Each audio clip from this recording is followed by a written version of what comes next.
Bonjour à tous et bienvenue dans cette édition du 13h. 12 jours après le dramatique accident de Millas, 2 familles endeuillées viennent de se constituer partie civile, une décision qui doit leur permettre d'accéder au dossier. Depuis ce matin, les proches des victimes sont reçus à la mairie. Nous retrouverons notre envoyé spécial Élise Stern sur place. Les policiers peuvent-ils se garer n'importe où ? Dans quelques jours, les véhicules des fonctionnaires seront aussi verbalisés en cas d'infraction au stationnement. On va d'ailleurs voir avec Fanny Stenler que les règles en matière de stationnement vont changer le 1er janvier pour les particuliers.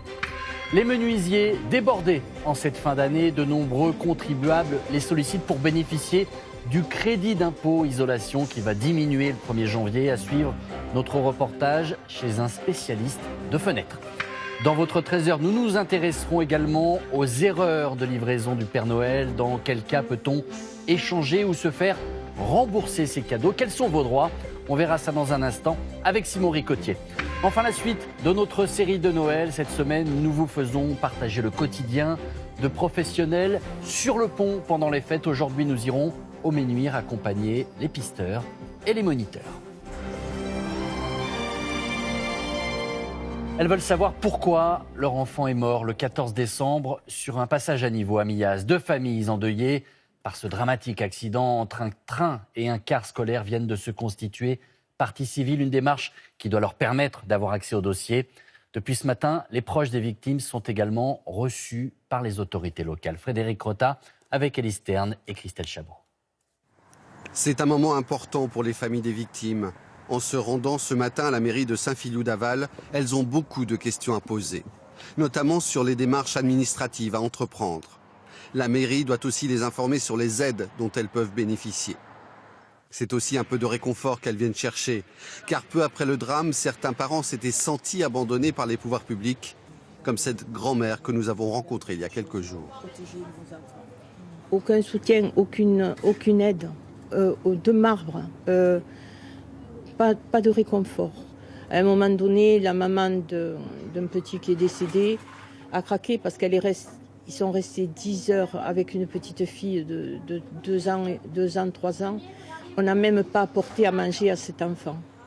Ce qui importe pour les parents et les proches, c'est de connaître la vérité sur les circonstances de l'accident.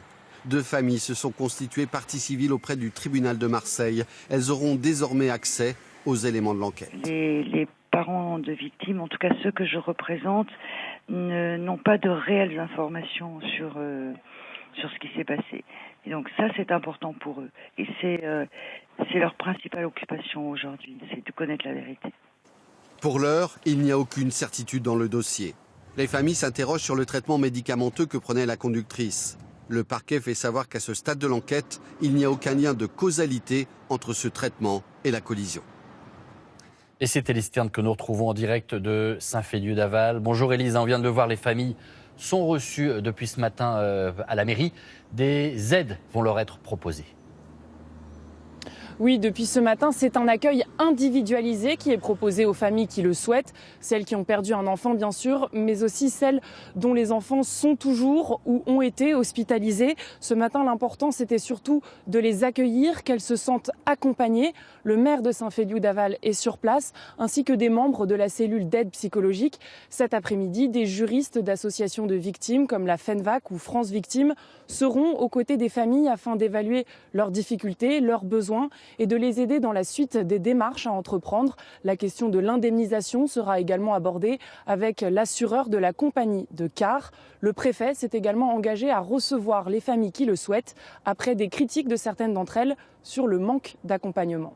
Élise Stern en direct de Saint-Filiou-d'Aval. Merci beaucoup Élise. Nouvelle panne à la SNCF 3 jours après la pagaille en gare de Bercy.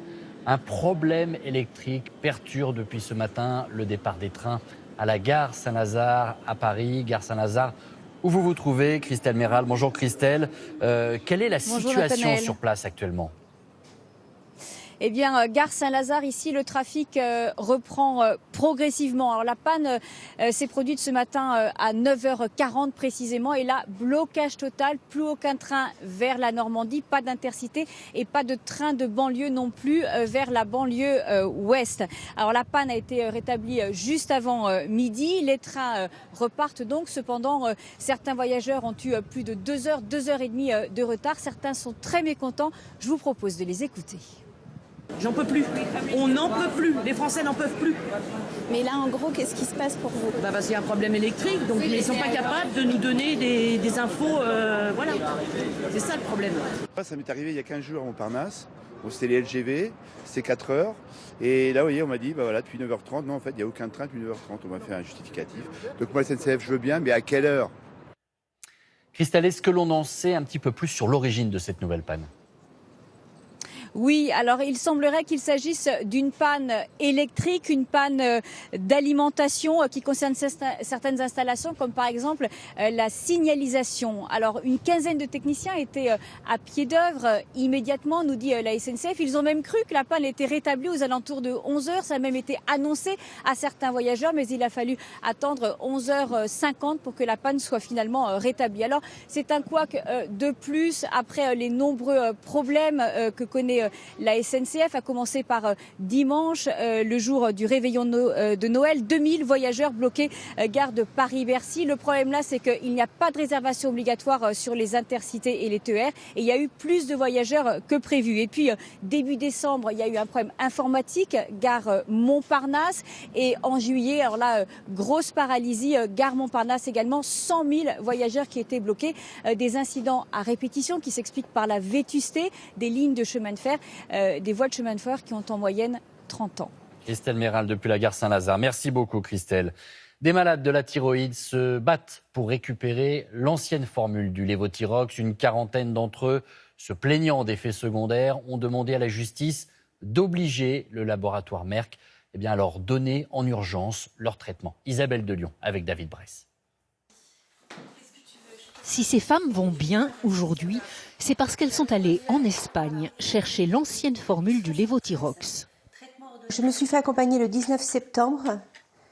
J'ai pris ça, le Thyrox 150. En l'espace de 4 à 5 jours, tous mes effets secondaires ont disparu. L'été dernier, avec la nouvelle formule, leur quotidien était insupportable. J'avais des insomnies, des crampes nocturnes et puis une irritabilité, mais que j'ai jamais vécue. Je ne me supportais plus et je ne supportais plus personne autour de moi. Je ne pouvais presque plus déglutir, je n'arrivais même plus à avaler ma salive, c'était très très difficile. En justice, elles veulent obliger le laboratoire Merck à leur fournir l'ancienne formule. En novembre, un premier groupe de 25 plaignantes avait obtenu gain de cause à Toulouse. Depuis, la situation a évolué. Selon la Direction générale de la santé, 250 000 boîtes seront remises sur le marché et d'autres laboratoires peuvent fournir des équivalents. La dernière fois, quand je suis allée à ma pharmacie, ils ne pouvaient pas me le donner parce qu'il n'y avait pas le dosage. Donc on dit qu'il y a d'autres produits, qu'on a 5 produits, 5 alternatives. C'est faux. C'est un mensonge. Je suis en colère contre le laboratoire d'abord, contre les autorités qui ne nous ont pas entendus, qui ne nous accompagnent pas. En quelques mois, 23 000 personnes se sont plaintes d'effets secondaires et leur association reçoit tous les jours de nouveaux signalements. On fait tout pour minimiser les victimes, on fait tout pour dire mais tout va bien, dans le meilleur des mondes, on peut se soigner, il y a des alternatives. C'est faux, c'est faux. Quelle que soit la décision du tribunal aujourd'hui, leur combat continuera pour dénoncer ce changement de formule effectué sans même prévenir les malades. Et puis une enquête préliminaire a été ouverte dans l'affaire des laits infantiles contaminés par des salmonelles et commercialisés par le groupe Lactalis. La semaine dernière, Lactalis avait rappelé la totalité de sa production fabriquée dans l'usine de Cran en Mayenne depuis le mois de février.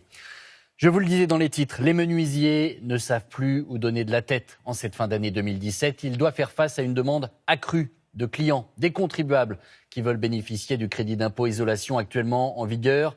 Crédit d'impôt qui va diminuer à partir du 1er janvier. Camille Gutin et Lou Cricorian se sont rendus chez un fabricant de fenêtres en région parisienne. Regardez. Après avoir longtemps hésité, Josette Daven a décidé de changer ses fenêtres. 5 doubles vitrages, entièrement neufs. Nous avons changé donc cette fenêtre et puis celle-ci. Il y a 15 jours, on est venu nous les poser. Quand elle a su que le crédit d'impôt de 30% sur les fenêtres allait baisser, la retraitée s'est empressée de passer sa commande. Nous y pensions depuis un certain temps. L'aide de l'État, c'est 30% sur les fournitures, nous ont en fait fini de décider. Au total, les travaux lui ont coûté plus de 5 000 €. Avec le crédit d'impôt, elle a économisé 1 200 €. Un crédit qui diminuera bientôt. Il passera de 30% à 15% dès le 1er janvier. Ce spécialiste des fenêtres a vu ses commandes bondir juste avant la fin de l'année. Décembre. Un autre client, il avait 3 fenêtres à changer. Il en a profité aussi pour changer les fenêtres de studio de sa fille, qui étaient attenant au sien. C'est des choses qu'on n'aurait pas fait dans un contexte normal. Avec des devis autour de 10 000 €, son chiffre d'affaires est en hausse. 18 contrats sur le mois de décembre, ce qui est très bien. Ici, c'est quoi? C'est 3-4 contrats par semaine, grand maximum dans un mois normal. Le mois de décembre étant un mois normalement très calme, c'est exceptionnel. On va doubler le chiffre d'affaires sur le mois de décembre. Les professionnels du secteur s'attendent cependant à une baisse importante l'année prochaine. À partir du 1er juillet 2018, c'est l'ensemble du crédit d'impôt sur les travaux d'isolation qui devrait être supprimé.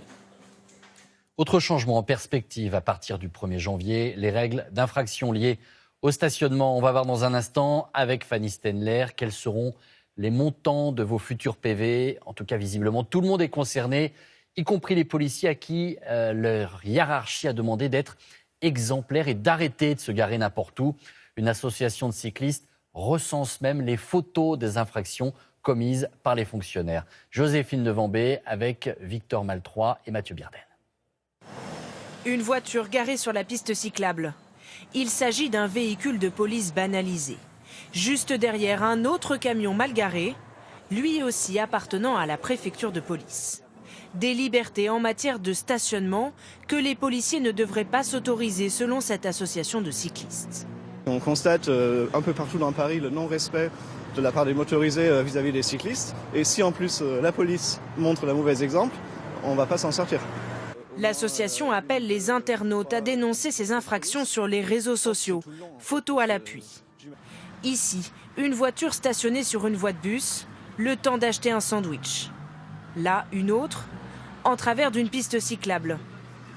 Celle-ci, sur un passage piéton. Mais au 1er janvier, cela pourrait changer. Les policiers mal garés devront payer leur contravention, comme tout le monde. C'est stupide. Les policiers, il faut leur laisser faire leur boulot. S'il faut qu'ils interviennent rapidement, on ne va pas leur demander de se garer. Combien de fois je vois qu'ils vont chercher du pain, ils se garent au milieu de la rue. Tout ça, c'est pas normal. À partir du 1er janvier, s'il s'avère qu'ils étaient effectivement en intervention, les policiers devront se justifier pour ne pas payer, rédiger un rapport avec des explications détaillées. Pour les syndicats de police, cette mesure est trop sévère. Si les véhicules sont garés à cet endroit-là, c'est qu'il y a bien une raison, parce que c'est qu'ils ne peuvent pas se garer ailleurs et on ne sait pas ce qu'ils font, ces véhicules de police. C'est-à-dire qu'ils peuvent être très bien en intervention et aujourd'hui, on est là pour traiter l'urgence. Le préfet de police a envoyé une note aux agents de terrain, les invitant à la plus grande rigueur en matière de stationnement. Voilà pour les policiers. Fanny Stenler, bonjour. Les particuliers sont également concernés par ces changements à partir du 1er janvier en matière de stationnement. Oui, Nathanaël, tout va changer pour les PV. À partir de lundi prochain, ce seront les mairies qui vont fixer leurs propres tarifs. Donc, ça va être différent forcément d'une ville à l'autre. Alors ça veut dire qu'on ne paiera plus forcément 17 € comme c'était le cas jusqu'à présent. Exactement, vous allez voir que ceux qui vont oublier de mettre de l'argent dans le pare-mec risquent de très vite retrouver la mémoire, notamment à Lyon. Ça sera 60 € d'amende, alors c'est le record. La politique, c'est de lutter contre les voitures ventouses du centre-ville et de fluidifier le trafic au maximum. Même politique à Paris, 50 € d'amende, 35 € d'amende à Strasbourg. En revanche, dans d'autres villes, ça sera moins cher qu'à l'heure actuelle. Nice, 16 €, Nancy 15 € et Castres 10 €. Fanny, ça change aussi pour les stationnements gênants? Alors non, ça ne change pas, ça sera toujours 135 € si vous vous garez sur une place handicapée ou en double fil. Et question, est-ce que ce seront toujours les policiers qui seront chargés de nous verbaliser ? Non, pas forcément, plus toujours, puisque désormais, les villes pourront faire appel à des sociétés privées. Ça se fait déjà à l'étranger, comme en Belgique ou au Royaume-Uni. Et apparemment, le nombre d'automobilistes qui payent désormais leur contravention a été multiplié. Voilà pour ces changements en matière de verbalisation le 1er janvier. Merci beaucoup, Fanny. L'actualité internationale avec d'abord l'ancien footballeur George Weah qui pourrait devenir le nouveau président du Libéria. Un peu plus de 2 millions d'électeurs de ce petit pays anglophone sont appelés aux urnes depuis ce matin. C'est le second tour du scrutin. Au premier tour, George Weah avait rassemblé un petit peu plus de 38% des suffrages.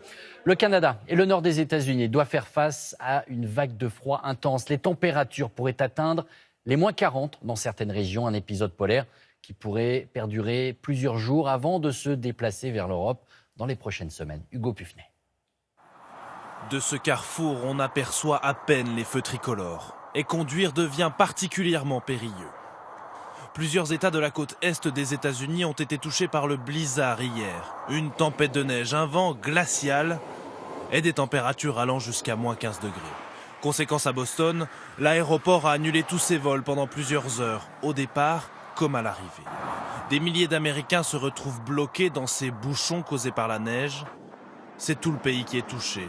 Comme à l'ouest, sur la côte pacifique, avec de nombreux accidents et ces voitures impuissantes face à la neige et au verglas. J'ai peur. Je n'ai plus envie de conduire. Je suis bloquée au milieu de la route et je ne peux plus aller nulle part. Le froid va persister et même s'accentuer dans les prochains jours. Jusqu'à moins 40 degrés sont attendus à Québec et dans le nord des États-Unis. On reste à l'étranger avec la fièvre des soldes qui gagne le Royaume-Uni depuis ce matin. C'est la cohue dans les magasins de Londres pour le traditionnel Boxing Day. Des rabais monstres sont proposés aux consommateurs. Des bonnes affaires qui incitent même de plus en plus de Français à traverser la Manche, et ce, dès le lendemain de Noël. Laura Calmus sur place. Le soleil n'est même pas encore levé, que la file d'attente est déjà interminable. Bravant le froid, voici les clients les plus téméraires, ceux qui ne laisseront pas filer la bonne affaire. Certaines, fatiguées d'attendre, se sont installées par terre. D'autres savent d'ores et déjà qu'elles ne repartiront pas les mains vides. On a l'intention de remplir notre valise le plus possible. On est là depuis 5h30 du matin et on va rester jusqu'à la fermeture. À l'intérieur, le dispositif est prêt. Les agents de sécurité briefés. Quelques instants avant l'ouverture, la mise en scène est rodée. Les premiers clients s'engouffrent. Les plus aguerris avaient fait des repérages. Ils savent exactement où aller. Au rayon sac à main, c'est la cohue. Ces jeunes femmes ne savent plus où donner de la tête. Les rabais sont très intéressants. Au rayon chaussures, cette famille de Marseille est venue visiter Londres et découvre Boxing Day. C'est intéressant, c'est moins 50%, moins 70%, et on n'a pas ça en France. Le monde entier vient ici pour le Boxing Day. Bon, nous, on n'est pas venus spécialement pour ça, mais on va profiter du système, comme tout le monde, je pense, ici. Des réductions qui poussent les clients à la consommation. Ce matin, en à peine 1 heure, le magasin a déjà encaissé plus de 2 millions d'euros. Et dans votre trésor, on va s'intéresser maintenant aux erreurs de livraison du Père Noël, des cadeaux en double ou que vous n'attendiez pas du tout. Près d'un Français sur 2 a déjà ou se dit prêt à revendre ce qu'il a trouvé au pied du sapin. Pouvez-vous vous faire rembourser ? Quels sont vos droits ? On va voir ça dans un instant avec Simon Ricotier. Mais d'abord, notre reportage sur les échanges et les retours au lendemain de Noël avec Johan Rolla et Pascal Caron. Bien emballé sous le sapin au matin du 25 décembre, en vente dès le lendemain sur Internet. Quand le Père Noël fait fausse route, faut-il revendre ses cadeaux ? Une question taboue. Ah non, ça se fait pas. Enfin, je pense pas. En tout cas, ça devrait pas.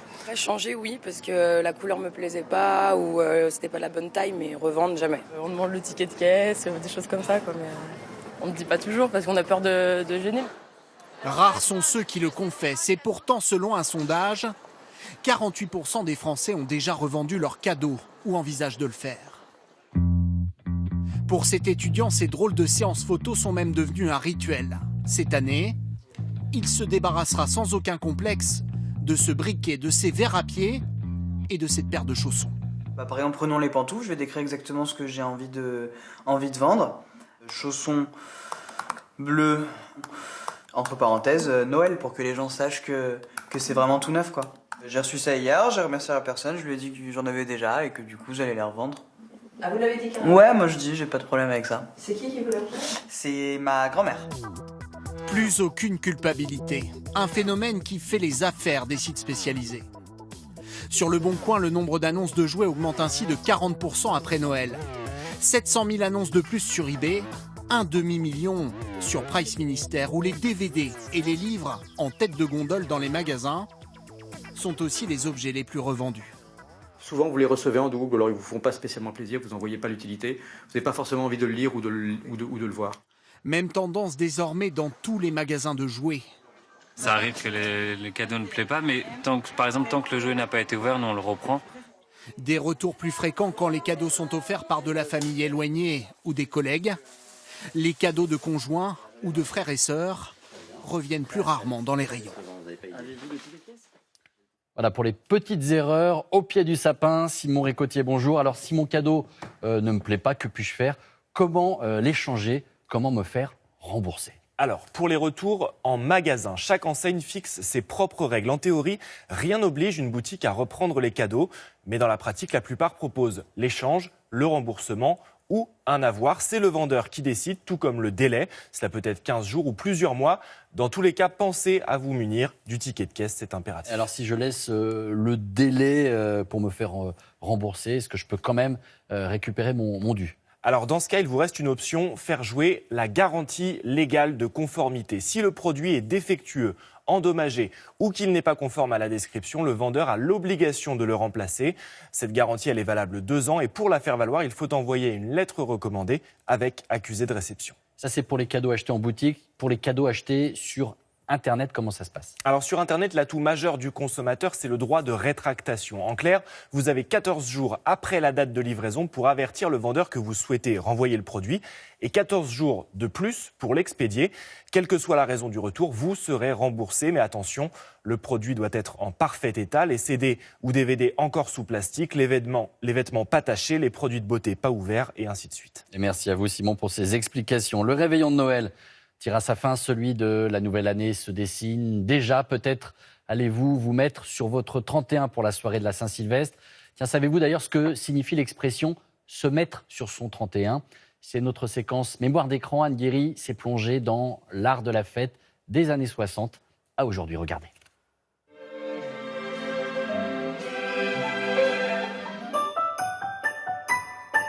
Se mettre sur son 31.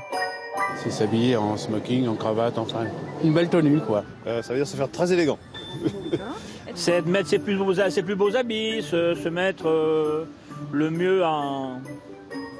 Comment je pourrais vous dire ça? Se faire beau, quoi. Le réveillon du début des années 60 voit les dames en robe longue, les messieurs en costume cravate. C'est gentiment festif et encore un poil guindé. Mesdames, voici les coiffures que vous porterez pour le prochain réveillon. Voici maintenant Rêve de valse, signé de Fernand. Pas un brin de cheveux. Et Réveillon, une coiffure en hauteur. Qui dépasse. Bon, évidemment, cette fête de bonne aloi n'est pas forcément pour Madame Tout-le-Monde, car Madame Tout-le-Monde a parfois d'autres projets moins festifs. Je travaille, figurez-vous, ce soir-là. Je travaille toute la nuit, de 9h du soir à 7h du matin. Eh bien, ma foi, la même chose, je pense. Nous allons travailler jusqu'à minuit et nous allons attendre nos clients qui viendront manger des huîtres, boire du bon vin blanc. Ce soir, je serai la plus belle pour aller danser. Danser. En 1964, avec Sylvie Vartan, la fête commence à décoiffer. Ce soir, je serai la plus tendre quand tu me diras. Et c'est le prélude aux coiffures multiples du réveillon 70s. Il n'y a plus rien de démodé. On fait aussi bien d'écran, on fait du lisse, on fait du flou. On fait des chignons, on fait des cheveux courts, on fait des cheveux longs. La femme y trouvera obligatoirement son compte. Quant aux tenues, il faut que ça claque. Toi qui as un mari jaloux, pour décolleter, et tu risques d'avoir des ennuis. Par exemple.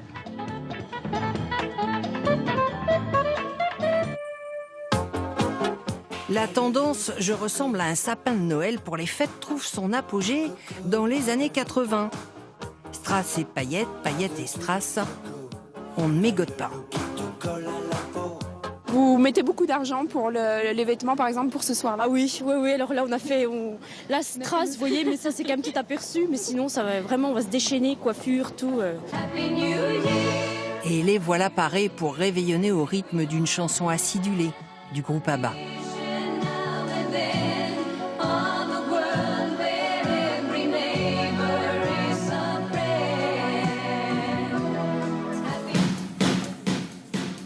Comme les extravagances n'ont pas d'époque, pour certains aujourd'hui, c'est le costume qui fait la fête de fin d'année. Le petit brushing et puis la petite robe, machin comme ça, non. Pas ça, c'est pas terrible. Non, pas du tout. Pas du tout. Non, on veut la fête, la vraie fête, on veut. Pour le meilleur ou pour le pire.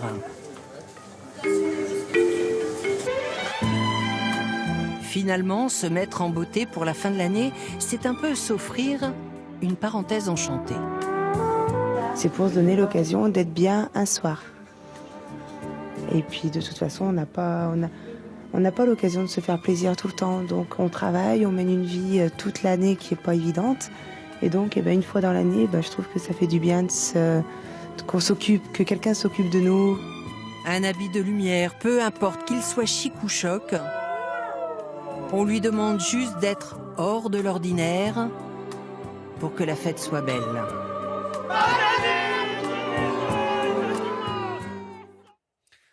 Notre série de Noël, depuis hier, nous suivons le quotidien des professionnels sur le pont. En cette période de fête, la fin de l'année coïncide avec une hausse de leur activité. Aujourd'hui, nous sommes au Ménuire. Denis Sébastien et Jean-Claude Martin ont passé la journée avec les pisteurs et les moniteurs de cette station de ski. Ils sont les premiers sur les pistes. Toujours un œil sur la neige, un autre sur le ciel. Super, la journée est belle, le ciel est légèrement en train de se voiler. La météo va certainement évoluer pour demain. On nous annonce un petit peu de neige là, pour demain et après-demain. Chaque matin, les pisteurs se mettent en place. Salut les gars, ça va? Leur mission, décider de l'ouverture ou de la fermeture des pistes et assurer les secours. Oui, j'ai reçu, merci. On est aux 3/4, donc ça c'est bon. Donc la bouteille, il y en a OK. Et au niveau des masques, il faut regarder qu'on ait bien 2 masques adultes. Dans la station, un grand remue-ménage va commencer. Hello. Le démarrage des cours de ski. Pas encore. Sur le tapis encore? Vous avez des nouveaux? Aux commandes des quelques 350 moniteurs, Jean-Sébastien Lenné, le directeur de l'école. Un groupe en plus? Si tu peux, ce serait bien. Ouais, ok. Ouais. Donc on fait 3. On a encore des arrivées aujourd'hui et on essaie d'adapter l'effectif par rapport au niveau en mettant le nombre de moniteurs adéquat pour que la leçon se déroule parfaitement. Allez les enfants, on y va! C'est parti, go! Allez les champions! Non, ça va, ils sont bien sympas. C'est les premiers jours, alors c'est un peu le... Ça bouge, quoi. Mais ça se passe bien. La journée de glisse commence. Il y a affluence en cette période de vacances et parfois beaucoup de monde sur les champs de neige. Au poste de secours, les pisteurs ne tardent pas à être sollicités. Donc vous auriez une jeune fille au niveau de la dernière valise. Voilà. Alors là, il y a un secours qui est annoncé, c'est une épaule. Des collisions, des blessures au genou, à l'épaule, du classique pour les pisteurs. Là, c'est le début des vacances. Voilà.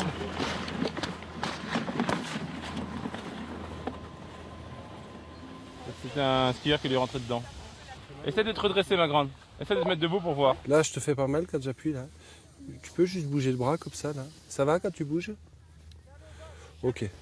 Heureusement, plus de peur que de mal, la jeune fille va pouvoir repartir à ski et le traîneau des secouristes à vide pour cette fois-ci.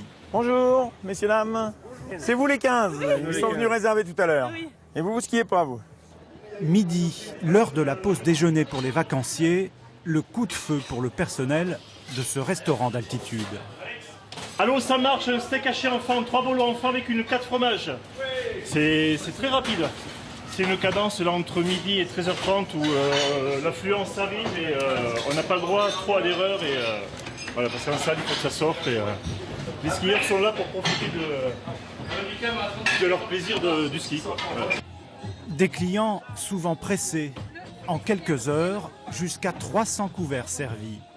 Le plat du jour aujourd'hui, c'est un travers de porc avec une sauce barbecue et de la purée maison, si vous voulez. Bon appétit! The dish of the day today is spare ribs with barbecue sauce and fresh mashed potatoes. Dans les coulisses, la station ne s'arrête pratiquement jamais de travailler. Le soir, c'est aux chauffeurs de dameuses d'entrer en piste. Une dizaine de machines partent à l'assaut des pentes. On travaille de 17h jusqu'à minuit et demi. Une autre équipe demain matin qui redémarre à 3h30 jusqu'à 9h30 à l'ouverture des pistes quand les clients arrivent.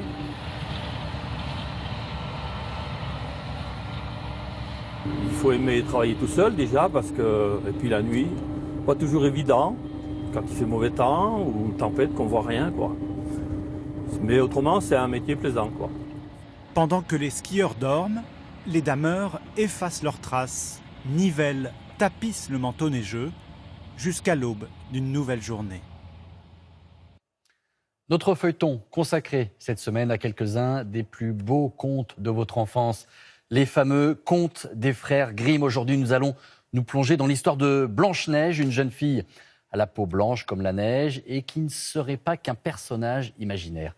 Amaury Guibert avec Brice Boussoir, Michaela Wörth et Julien Méchaussier. Il était une fois au milieu de l'hiver, quand les flocons tombaient du ciel comme des plumes. Ainsi débute l'histoire de Blanche-Neige. Mais qui était-elle vraiment ? Notre enquête va débuter dans cette maison où des figurants rejouent pour les touristes une scène clé du conte des frères Grimm. Blanche-Neige, entourée bien sûr des 7 nains. Ma belle-mère voulait me tuer.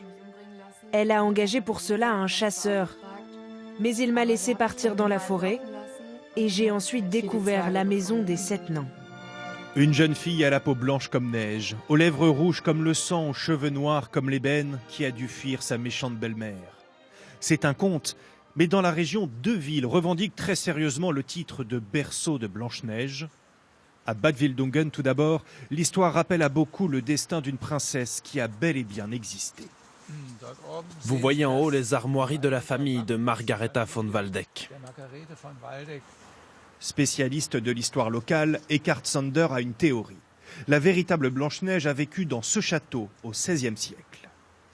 Elle s'appelait Margaretha von Waldeck. On ne connaît d'elle que ce portrait enfant. Sa mère est morte quand elle avait 4 ans. Son père s'est remarié, mais sa nouvelle femme n'a pas voulu s'occuper de Margaretha et de ses frères et sœurs. Mais comment et pourquoi cette histoire est-elle devenue un conte ? Notre historien avance une explication. Il s'agissait d'une famille noble. Et les gens du peuple se racontaient alors tout ce qu'il se passait dans ces familles. Des histoires que les conteurs se sont réappropriées, ils y ont ajouté leur touche personnelle. Et c'est ainsi que l'histoire de Blanche-Neige a été embellie avec le destin de Margaretha. Et comme Blanche-Neige, Margaretha von Waldeck a très probablement été empoisonnée avant de mourir à l'âge de 21 ans. Le conte des frères Grimm aurait donc un fond de vérité. Mais cette vérité pourrait bien se situer à 200 km de là. Nous voici à Loher am Main. Devant le château, il y a un premier indice. Au XVIIIe siècle, a vécu ici une jeune fille prénommée Maria Sophia von Erthal. La directrice du musée note des similitudes troublantes entre sa vie et le destin de Blanche-Neige. Sa mère est décédée quand elle avait 7 ou 8 ans. C'est à ce moment-là qu'elle a eu une belle-mère qui a emménagé dans le château. Dans le conte, la belle-mère dialogue souvent avec son miroir. Et justement, dans le château, il y en a un typique du XVIIIe siècle. On l'appelait « miroir parlant » car on avait écrit sur le cadre quelques mots que l'on pouvait lire quand on se regardait dedans. Sur celui-ci est inscrit « amour-propre », ce qui correspond tout à fait à la personnalité narcissique de la belle-mère. La belle-mère de Maria Sofia avait sûrement un miroir de ce genre. Et dans la ville se trouvait l'une des rares manufactures de miroirs en Europe. Il est donc avéré que celui-ci a été produit ici. Alors Blanche-Neige est-elle Maria Sofia ou Margaretha von Waldeck? De retour à Ballwildungen, notre spécialiste de l'histoire locale va nous montrer un lieu capital pour conclure cette enquête. Nous sommes à Bergfreiheit, dans une mine de cuivre qui a été inaugurée en 1561. Soit à l'époque où vivait Margaretha von Waldeck. Dans ces galeries travaillaient des centaines de mineurs et parmi eux, il y avait de nombreux enfants. Ils ne grandissaient pas. Lorsqu'on travaille dans des endroits aussi étroits, le buste se développe différemment des jambes. Ils étaient alors considérés comme des personnes de petite taille. Et comme ils ne voyaient pas la lumière du jour, ils vieillissaient beaucoup plus vite. Les nains qui aident Blanche-Neige dans le conte seraient en réalité des enfants qui ont vieilli prématurément dans la mine. Pour notre historien, le doute n'est plus permis. Je suis absolument convaincu que le conte de Blanche-Neige s'est déroulé ici dans la région et qu'on en retrouve aujourd'hui toutes les traces. Mais la fin du conte, elle, est totalement imaginée.